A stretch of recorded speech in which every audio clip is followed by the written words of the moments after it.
Welcome to the Spark Report. John W. Davis and Pavi here with a special guest, four-time WNBA champion, Seimone Augustus. Now she's on the LA Sparks.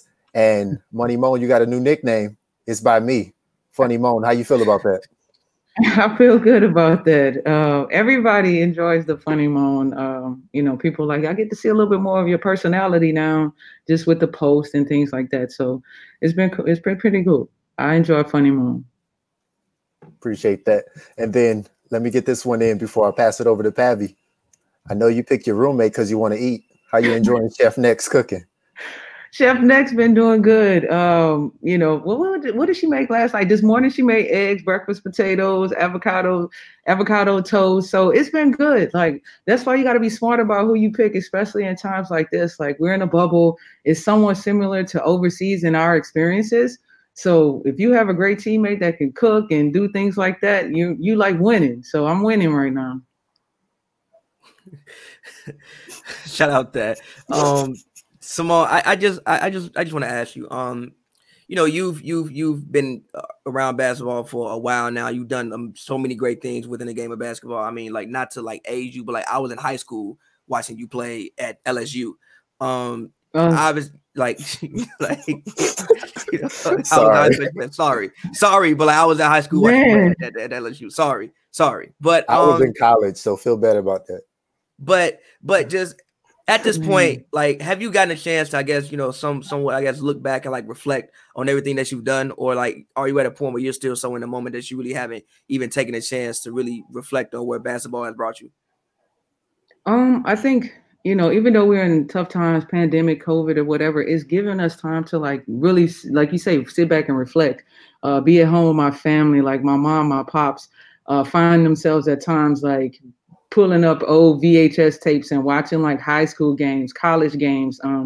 Since there hasn't been any sports, ESPN, SEC TV networks like that have been doing good at playing like old games when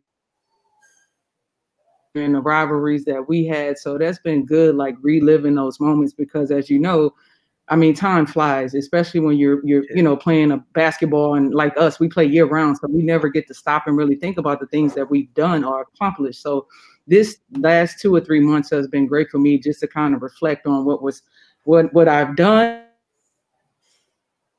I start to look forward to closing out my career. What will my ending look like? Fair. And when you're talking about that, I'm expecting you to come off the bench this year. How can you impact the game off the bench? I'm whatever's needed. If it's coming off of the bench, obviously you get to see the flow of the game. And so you can find your attack points, whether it be on offense or defense. Communication is key, obviously. Being able to deliver the information that's needed to the people that are changing the flow, bringing a different flow to the game, whether it means being aggressive, getting to the free throw line, whether it means being aggressive, getting after someone on a defensive end, just trying to get that energy, that intensity going. So you just have to kind of gauge. It's not like I came off the bench last year a little bit for Minnesota. I've done it with USA basketball. So if that is a part of my journey, then you just have to embrace it. Let me follow up on that. Would you rather start so you're warm right after warm-ups? Does that make a difference? Could you repeat it? Does it make a difference when you start and you don't have to kind of cool off sitting on the bench after warm-ups? I mean, at older age, it doesn't really matter. I mean, you get warm and warm-ups. We do an excellent job of just making sure, we get our bodies warm, whatever exercises needed, activation. Bench. I mean, coming off of the bench, obviously you can have heat packs and things like that to keep your body together for when you're ready to enter the game. Starting, it's just like, all right, I already got it going. So then you just kind of take off from the jump. Then it's like the cool down while you're out and to get back in. So I think it's just you figuring it out. And I have a great, training staff with Courtney and everyone that's kind of figuring out what works for me, especially now with practice times. We've been practicing either early in the morning or late at night. So we're kind of gauging. For me, it's just once I'm out there, I'm ready to go. So whatever happens, happens. Seimone, when I talked to you in the off season, I think it was your introductory press conference that you did. You said that one of the things that attracted you to LA was just the style of play, and being able to the drive and kick style, and also being able to isolate. And you said you mentioned the opportunity to break somebody's ankles or put somebody on skates. My question would be, have you got a chance to do that yet in practice? And also, with Chrissy not being there, do you even anticipate that you will receive some of those opportunities even more than what you anticipated before when you signed? Fish has been doing a great job of like slowly ramping us up into 5-on-5 competition, competing against each other. I haven't had a chance to break anybody down just yet because we're still learning the concepts, the foundations of what our offense is going to be. Obviously, it's going to be positionless basketball where anybody get it and go. As we continue over the next 3 or 4 days leading into our first game next weekend, we're going to find spots where Candace can go to work on the post. NECA can get to work. Chelsea can do her thing, getting into the paint. And, we have a few little tweaks here and there that we're still working on, but I'm not forcing the whole isolation thing. If it comes, if it happens, then I'll just do what I do. Other than that, I'll be spotted up waiting to knock down the jumper. My patent mid-range jumper.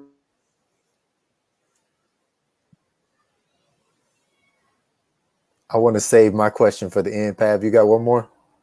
Yeah. Just practice like under Fitch. Like obviously he played in the NBA. Yeah, great success in the league. Just how is practice under Fitch? Like, I guess been there 2 weeks now. You've gotten maybe not fully accustomed, but a little bit accustomed. Just how is it? How was the practices? It's been amazing. You can definitely tell he's a player's coach. Like he understands like being a young player with a burst of energy and wanting to like get on the court and practice hard and go that route. And then he also understands being an older player and how you have to gradually work yourself up into, full court 5-on-5, like high speed intensity type workouts as well. And so he's done a great job. Him and the coaching staff has done a great job with kind of gauging, creating stations where we still get the individual work, but then we start to slowly ramp up into transition offense, transition defense, things like on how you feel. If you aren't feeling well that day, we don't want to push it. We want to make sure we maximize each day, even if that means you're just getting therapy or treatment or whatever, so that we would rather have you for the games over practices if that's the scenario or the case. So it's just really about being smart, and it's been good to have Fish as a coach. Makes sense. My last question is, do you have a message for your granddaughter, Taya? Repeat. Do you have a message for your granddaughter, Taya? Get out of here. Oh, man. What you feel, how do you feel about somebody calling you grandma? Oh, man. You know what? I done got used to it at this point. I've been hearing it since we've taken videos today, like 15 years. Oh, my God, 15 years. So I'm like, you just kind of embrace it. I'm like, you just make sure you get to 15. You make sure you get to 15 and you accomplish some of the stuff that I've accomplished. Obviously, she's a great young player, and we hope to see her do great things in this league. And I'm glad that I'll be able to kind of help her as far as getting accustomed to what it means to be a pro. Real quick. I just want to ask one more thing. Just real quick, throughout your years of play, you've been around, like you said, 15 years. Can you tell me some of your favorite players to compete against and why? I guess it's the notable ones, the Candace Parkers, Diana Taurasi, Campy Poindexter. I didn't guard Lisa, but just Lisa Leslie, like that intensity, the tenacity, the competitiveness, like they bring it out of you. You either coming in and you ready to play, or you gonna get hooped on. Like, and that's what you talking about. You want to be the great, you want to be the GOAT. Then how do you match up with these players? How do you fend? Do you back down or do you go at them? And that's what it's always been about, when competing against those players. I'm like, I'm gonna either give her hell or she gonna give me hell. Either way, it's going to be on either way. So it's been great to just kind of be a part of this league. And as the league has transitioned from players, you know, some of the OG legend players to now, you can just see the competitive juices, the competitive nature, you know, hasn't changed much. It's just you get older, you get wiser, you know what I'm saying? Makes sense. Well, thank you so much. That's Seimone Augustus, one of the newest members of the LA Sparks. Appreciate you, Funny Mo. Thank you so much. Thank you.